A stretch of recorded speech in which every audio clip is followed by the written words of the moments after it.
ગોપાલ કાકા ગુજરાત થઈ જાય કઈ કરવું પડશે. તાવ આવ્યો હોય પણ બેન ખાલી શરદી જ થઈ એમને ઉધરા ને લેવાઈ ગયા હે હાવ એમનું કઈ કરવું પડશે. મરી જશે.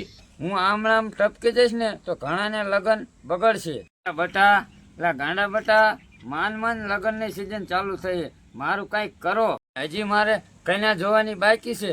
છોકરા છોકરી જોવાનું બાકી નથી, ખાલી તમારે મહણિયું જોવાનું બાકી. શું કીધું એટલે તે એમ કહો કે કાકા આટલું સુરમાન લાડુ બનાવો.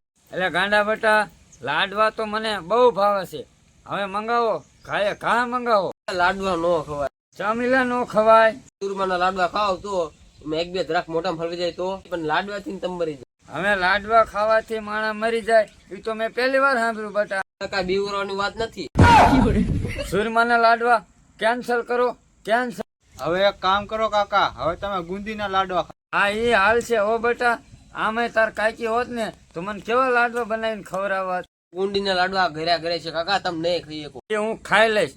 તું ખોટી માથાકૂટ ન કર, તું તારું કામ કર. તો આ જોલો કેટલા કિલો મંગાવો? 5 કિલો જેવા મંગાવો. 5 કિલો દા કાકો એકલો ઉપાડી જાય છે. 6 કિલો હાલશે. આના 7 કિલો મંગાય. ચામેલા એટલા બધા અત્યારે લગીને આપણે કમાઈ છે ને ત્યાં લગીને ખાઈ લેવાય. ડોહ થઈ જશે ને પછી કોઈ નહીં ખવડાવે. એ વાત સાચી હો, આપડા તો લગન એ નથી થયા. ગાંડા બટા ઘી ચોખ્ખું લાવજે, વેજીટેબલ નો લાવતો. ભેંસનો તબેલો ખોયલો હે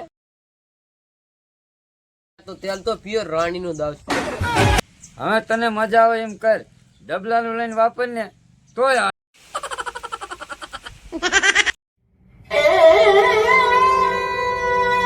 કાકા એ કાકા, એટલે આ લાડો જ ના ભાંગતો. લો કાકા તમારે આટલું લાડો લાયો. કાકા તમે લાડવા ખાધા વિના કેમ ચાલે ગયા? પ્રાણે જતા રહ્યા. તમારા હાટું પતંગ મારી લાડવા લાવ્યો ગામમાં. એ કાકા તમે જતા જતા એકાદો ફોટો પાડીને જોઈ તો સારું. તમારા દાડામાં કોનો ફોટો રાખી? લાડવા નતા ખાવા તો અમને શું લ્યો ખડા તરીકે મોકલ્યા. શું કેસ? અરે બટા હજી હું જીવતો હો, કઈ મરી નથી ગયો. તો જો મરી ગયા છે તો મારા હામાં બેઠા વાતું કરી મને લાગે. અરે બટા હું કાઈ નથી મરી ગયો, જીવતો જ છું. એટલે કાકા તમે જીવતો છો? હા બટા હા, એકદમ જીવતો હું.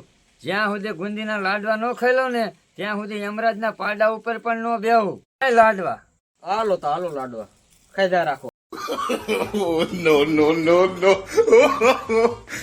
બટા આમાં થોડીક મીઠાઈ ઓછી છે હો. મારા કાકા ને કોઈ નો પહોંચે હો. મીઠાશ નહીં એમાં ખાંડ નાખી છે એટલે જ તૂટતા નથી. ખાંસી લાય. એક વાત કહું બટા, લાડવા જો તારી હવે બનાવ્યા હોત ને તો એની હાથના કુણા કુણા. હવે સ્વાદ કેવો હે કાકા? આ તો મને એવું લાગે છે કે મારી ડોશીએ બનાવ્યા હોય એવું લાગે. પેલા તમે વહુ લાવી દો, પછી મારા વહુ ના હાથના લાડવા ખવડાવો. હવે વહુ કરતા તો તું ધબડાવત. બટા વહુની કાંઈ જરૂર નથી, તું મારું સારું જ કામ કર. વાહ કાકા વાહ, તમારો દિમાગ પણ એક નંબર લાડવા લાયો મારા બાપના. હવે હું શું કહું કાકા, લાડવા ખાઈને માથે પાણી ન પીતા નકર હલવો જાય છે તો. હવે એ તાર કાકાને ન સમજાય, તું સાનું માનું કારખાના ભેગીનું થા. અમે તો હું કારખાના જવા જ પેદા છે અહીં. કાકા તમને એવું લાગતું હતું કે અમે બે ભાઈ ગઢા થયું ત્યારે તમારી સેવા કરશું? બટા મને ખબર જ હતી કે તમે બે ભાઈ કપાતર પાકશો. મને પાણીનું પૂછવાના નથી, એટલે જ મેં મારી જમીન, મારું મકાન, મારો ખરેપિયો એ બધું મેં મારા નામે જ કરીને રાખ્યું. તમારે કઈ બીજું ખાવું હે? હવે આવા લાડવા ખાવા એના કરતા તો પાણાના લાડવા ખાવા હારા. આ ભાંગતાય નથી જોતો. આમાં તો મારા કાકાનું મોઢું તૂટી જવાનું હો. જો તમને એવું લાગતું હોય કે તમારા છોકરા તમારી સેવા નહીં કરે તો તમારી જમીન, તમારું મકાન એ બધું તમારા નામે કરીને રાખો, એટલે ભરપૂર તમારી સેવા કરશે.